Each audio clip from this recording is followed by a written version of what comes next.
Apple unveiled its latest devices, the iPhone 7 and the iPhone 7 Plus.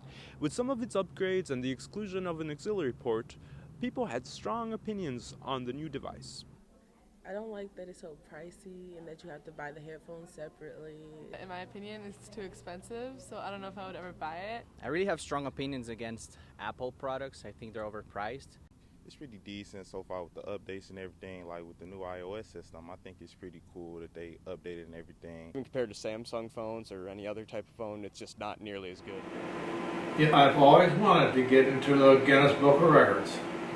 So I thought about what can I make.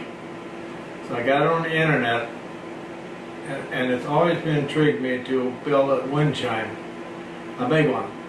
I got it on the internet, and sure enough, somebody in southern Illinois built a big one, and I can't go that big. So I said, what else could I make?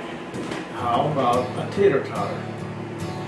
Now that's where it took me about 2 years. Our teeter-totter is the plank, that's the long pipe. That is 123 foot 1 inch, and the height in the center is 25 feet 8 inches. If anybody wants to build one of these, you can do it, but you better hurry, because I already got an application into Guinness Book of Records, so I'll probably beat you there. On election day, the place to be is the Barb City Manor Retirement Home. Located on Haight Boulevard, the manor serves as a polling place for the city of DeKalb. Voters showed up coming in through the building's west side entrance on Haight.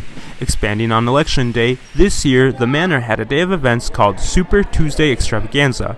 Undoubtedly, a highlight of the day was the Tails adoption event, and even Assistant Administrator Sarah Davis got in on the puppy love. We are a polling place for the city of DeKalb, so we decided to expand on that, and we had Tails come in and do an adoption event for us from 10 to 1 today.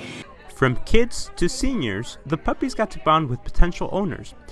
And Dawn, a volunteer with the shelter, explains why collaborating with the manor is important. It's voting day, and we come once a month, and we bring in puppies, and we let the residents hold them and spend some time with them. It helps the dogs be socialized, and it gives the residents something to do.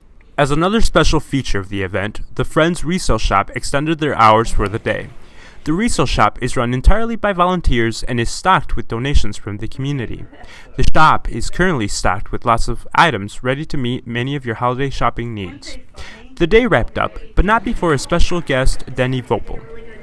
Vopel, a well-known musician in the area, is a semi-retired band director and teaches at St. Mary's School in DeKalb. The residents enjoyed an evening lounging and listening to Vopel's piano melodies. For NTC News, I'm Diego Hernandez. Beatlemaniacs in DeKalb and the surrounding areas were treated to a special event this weekend when the Egyptian Theater in downtown DeKalb hosted the interactive Beatles experience yesterday and today. The crew arrived at the Egyptian Theater ahead of the band to set up for the show a few hours before the concert. Over 200 tickets were sold. The concert was set for 8 p.m., but the Egyptian opened its doors at 7 p.m. While the crew prepared for the show, Executive Director of the Egyptian, Alex Narad, talked about the process of booking an act like yesterday and today. Something that we've been trying to increase throughout the years is the number of national touring acts that we bring in. So tonight is a great example of a group that we, the theater, as a nonprofit, booked, are selling all the tickets, doing all the marketing, and they are coming in for a concert tonight. So we're really excited to have them here. This is a really unique show. The show features the McGuigan brothers, Billy, Ryan, and Matthew, who stray from the conventional tribute format by ditching the bad wigs and phony accents. Yesterday and today's shows are also custom made for each audience every night. Audience members got to fill out song request cards in the lobby prior to the show. 2 minutes before the show began, a set list was created based upon the requests of that night. Once the audience took their seats, the theater went dark and then the show began. The band rocked the house, playing in front of psychedelic visuals and, of course, images of the iconic Fab Four. Throughout the show, the audience was more than willing to mimic the hysteria that the original band was more than familiar with. Towards the end of the concert, the audience was literally dancing between the aisles. After the show, the audience was given an opportunity to stop and meet with the members of the band as they made their way out of the theater. For NTC News, I'm Diego Hernandez.